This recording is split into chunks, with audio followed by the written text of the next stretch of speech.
반갑습니다. 광여입니다.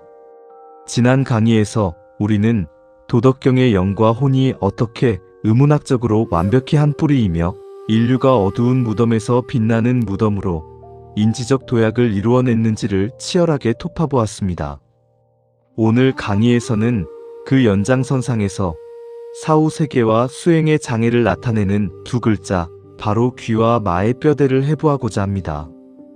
우리는 귀신 귀자나 마귀 마자를 보면 그저 공포영화에나 나오는 외부의 무서운 괴물이나 원혼 따위로 치부해버립니다. 문자의 본의와 소리에 담긴 2000년의 철학적 사유를 읽어내지 못하면 우리의 담론은 그저 공허한 헛소리에 불과합니다. 오늘 저는 중국 상고우문학의 성운 원리와 문자의 진화 과정을 통해 인류가 죽음과 번뇌를 어떻게 성찰해왔는지 그 장엄한 진실을 정밀하게 타격하겠습니다. 귀를 씻고 잘 들어주십시오. 한문학을 제대로 하려면 글자의 모양 이전에 고대인들이 불렀던 소리에 집중해야 합니다. 한자학에는 성운이라는 위대한 해석 원리가 있습니다. 이것은 단순히 소리가 비슷한 글자를 빌려 쓰는 가차를 넘어 소리가 같거나 유사한 글자를 통해 그 대상의 본질적인 의미를 철학적으로 규명하는 방식입니다. 우리가 흔히 두려워하는 귀신, 즉 귀라는 존재를 보십시오. 고대 중국인들은 왜 이 존재를 하필 귀라고 입 밖으로 소리내어 불렀을까요?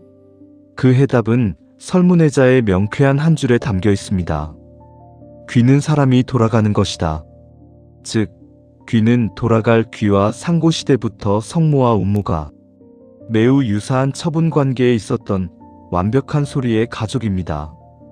고대인들은 사람이 죽어 형체를 잃고 떠도는 그 기운을 부를 때 단순히 무서운 대상을 지칭한 것이 아니라 자신이 원래 왔던 곳으로 되돌아가는 존재라는 철학적 정의를 소리 자체에 심어놓은 것입니다. 이것은 제 개인의 상상력이 아닙니다. 중국 상고대의 고전인 이하에서는 귀라는 것은 귀를 말하는 것이다 라고 못 박았고 곽박은 시자를 인용하여 옛날에는 죽은 사람을 일컬어 돌아가는 사람이라 했다고 명시했습니다. 죽음을 종말이나 소멸로 본 것이 아니라 본래의 자리로 돌아가는 귀환의 과정으로 본 인류의 경이로운 생사관이 소리를 통해 증명되는 순간입니다. 소리에 담긴 뜻을 확인했으니 이제 글자의 뼈대를 해부해 보겠습니다.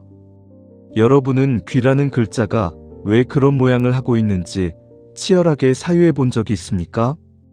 허신의 설문해자에 따르면 귀라는 글자는 크게 세 부분으로 이루어져 있습니다. 첫째, 윗부분의 불은 기괴하게 생긴 귀신의 커다란 머리를 형상화한 것입니다. 둘째, 그 아래에는 어지린, 즉 사람의 다리가 굳건히 자리하고 있습니다. 셋째, 그 옆에는 삿대고 은밀한 기운을 뜻하는 사사로울 사가 붙어 있습니다. 이 구조가 무엇을 의미합니까? 살아있던 사람이 죽음을 맞이하여 음기가 가득한 귀신의 형상으로 변하여 본래의 자리로 돌아간다는 이치를 한 글자 속에 압축해 놓은 것입니다. 살아 숨쉬는 인간은 양기를 품은 공평무사한 존재지만 죽어 형체를 잃으면 음기를 품은 사사로운 상태로 전환됩니다. 예기에서 기운은 하늘로 돌아가고 형백은 땅으로 돌아간다고 하였듯 하늘과 땅이라는 대자연의 질서 속으로 분해되어 되돌아가는 그 섭리의 주체가 바로 귀인 것입니다. 비록 불교 전례 이전의 문자라 할지라도 통섭의 시각으로 보고자 합니다. 즉 불교적 관점에서 이 돌아감은 곧 열애의 철학과 맞닿아 있습니다. 진여의 세계에서 왔다가 다시 그 진여의 세계로 돌아가는 장엄한 존재의 귀환, 그것이 바로 귀의 본의입니다. 죽음이란 원래 있던 곳으로 돌아가는 자연스러운 이치건을 이 문자학적 유래조차 모른 채 귀를 그저 원한 맺힌 처녀귀신 따위로만 사유하고 있지 않았습니까? 자, 귀가 존재의 귀환을 뜻한다면 우리가 수행의 과정에서 마주치는 가장 큰 장애물인 마는 도대체 어디서 온 글자일까요? 대부분은 마 속에 귀가 들어있다는 이유만으로 이건 역시 무당이 쫓아내야 할 외부의 악령쯤으로 치부하고 말 것입니다. 천만의 말씀입니다. 본래 중국 상고시대에는 마귀 마라는 글자가 아예 존재하지 않았습니다. 인도로부터 불교가 전래되면서 수행자의 마음을 어지럽히고 깨달음을 방해하는 번뇌의 에너지인 범어, 마라를 중국어로 번역해야 할 필요성이 생겼습니다. 그때 중국인들이 최초로 빌려 쓴 글자는 괴물을 뜻하는 글자가 아니라 바로 갈마였습니다.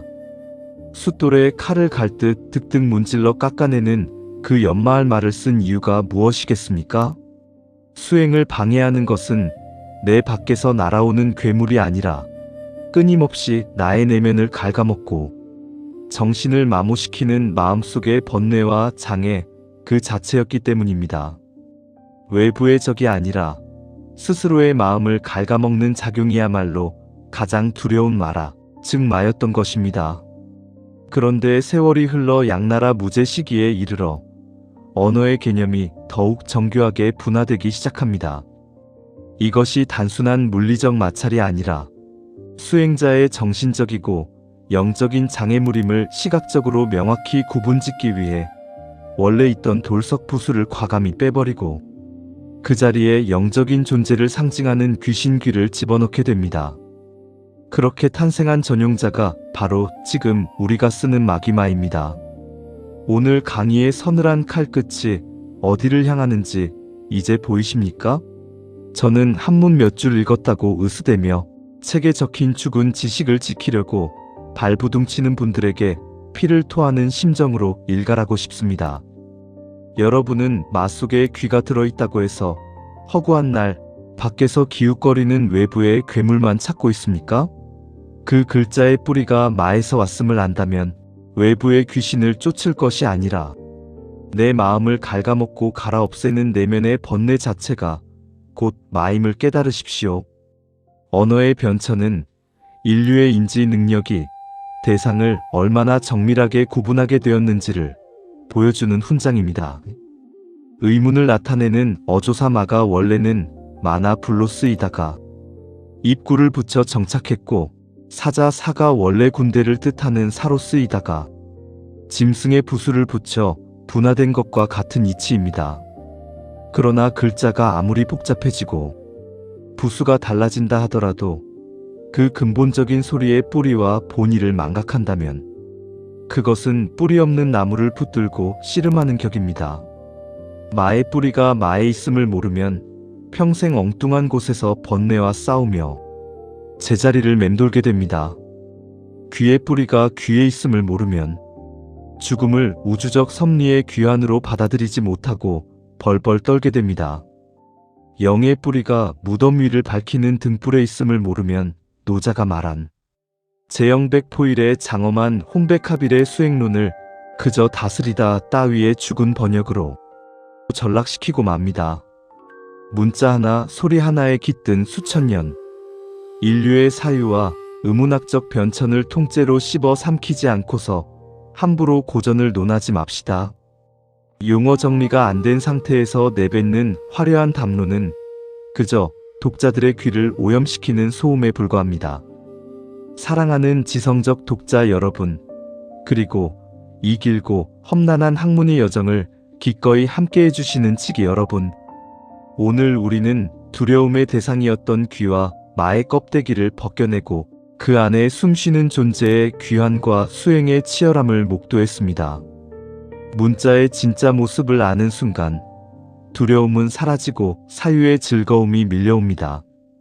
오늘 밤은 여러분 내면을 갉아먹는 마가 무엇인지, 그리고 언젠가 돌아가야 할 본래의 자리는 어디인지 평온하게 사유해 보시길 바랍니다. 다음 강의에서는 깨달음과 수행의 정점인 불과 승이라는 글자 속에 숨겨진 살같이 찢기고 뼈를 깎는 수행론적 비밀을 파헤치며 장엄한 막을 내리겠습니다. 긴 시간 광야의 거친 사자후를 들어주셔서 감사합니다. 평온히 갈무리하시기 바랍니다. 평안하십시오.